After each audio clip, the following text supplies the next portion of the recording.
As you can tell, I've been defending Zack Snyder for a long time. Since my Facebook page, Man of Steel Fan Gives Hope, after the Man of Steel film came out, right up to Batman v Superman, right up to when the announcement of Zack Snyder's film getting released. I've bared witness to all the problems, all the troubles, all the threats that Zack Snyder must have went through to try to get his film released. I've seen all the people disliking the fans and the media. I've seen people that, YouTube channels just basically bad mouthing him. And Zack Snyder's in the last year, it's been probably the biggest mistake he's ever done, was actually do interviews with people on YouTube, because they have followers and and they'll just take in whatever these YouTubers, and hopefully not me, but what they're saying. So this is just my point of view.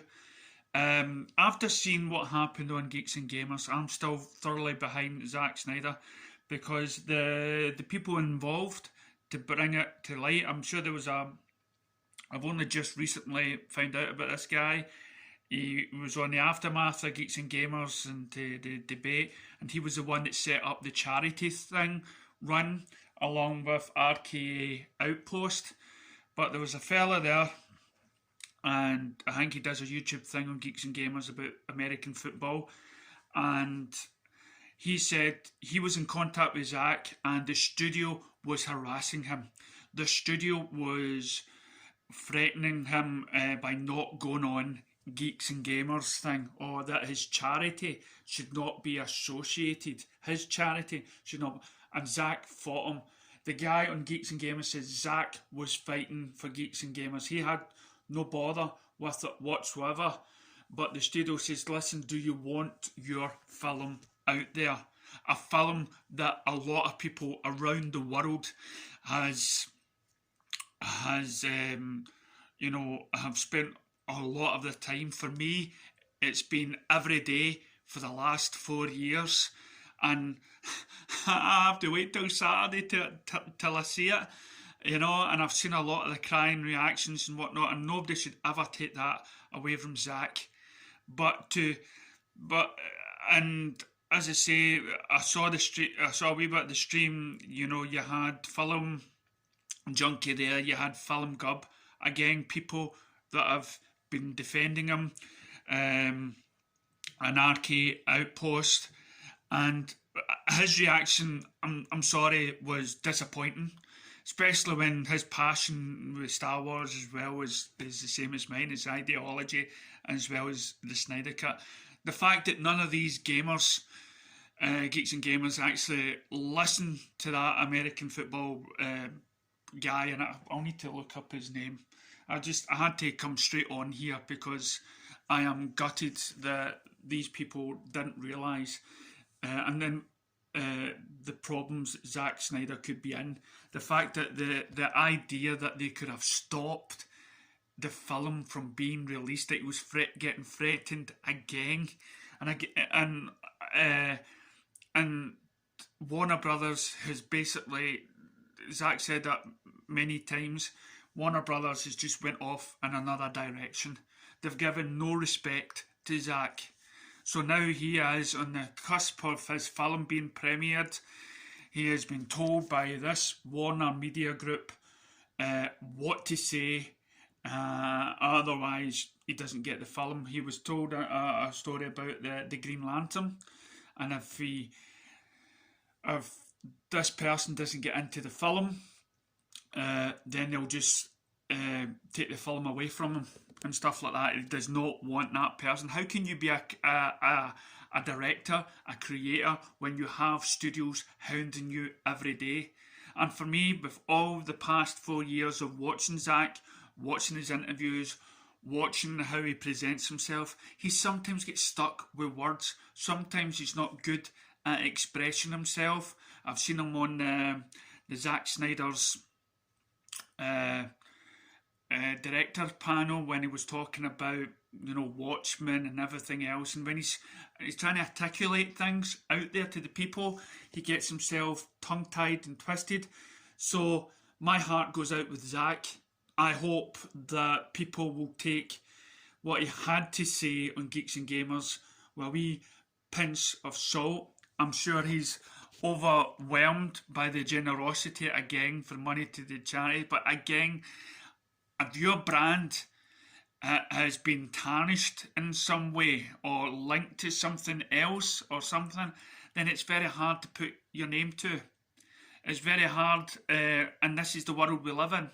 And I understand that's what Geeks and Gamers are fighting against, but at the same time, if you have, I mean, I don't know American politics, you know, Republican and all that sort of stuff, or people that support the last president now, Donald Trump.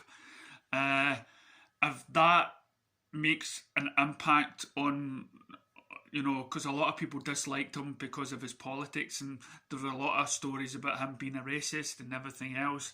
And then you got, I don't know, is Jeremy a supporter of the Donald Trump movement? Again, it's affiliation.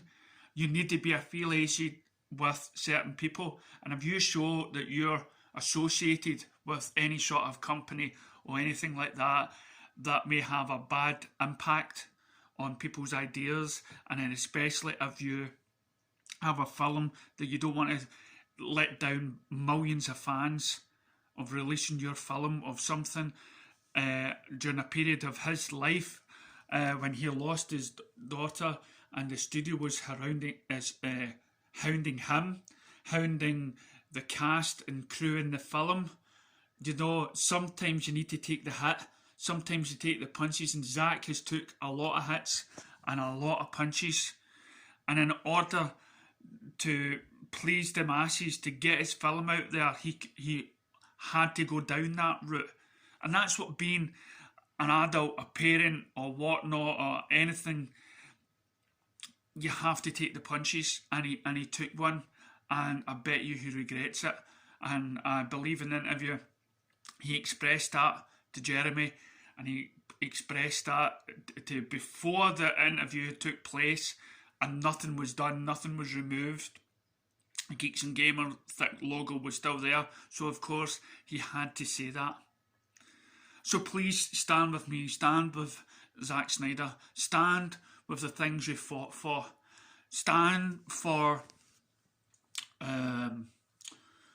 restore the Snyderverse. Zack is a great man, a great goodwill person that everybody speaks fondly of, but sadly we do live in a society where you have to bend the knee sometimes in order for the greater good, and the greater good was to release that movie for billions of fans around the world. He had to bend the knee, he had to do what these a-holes was telling him to do in order to get his film out there. And so please stand by Zack. And if you think about it, when you talk to people that's been around Zack, that has worked with Zack, he's a decent guy. He's one of the best directors, and this was a director who's came on board and talked to the people like you and me. He's not one of these uppity directors, but at the same time, he still has to answer for anything that is said on social media. Social media is a dangerous place. YouTubers do have powers. Big YouTubers do have powers, and they can manipulate the way you think about just about anything and get your back up.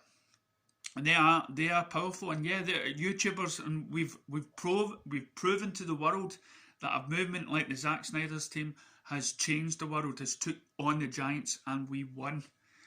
But those people that are connected to those giants, they don't have that amount of freedom, and they don't have that much power. But we gave Zack that power to get his film finished. Now he has to bend the knee in order to play straight with Warner Brothers, just for the mere chance of maybe we can get more. Thanks for watching.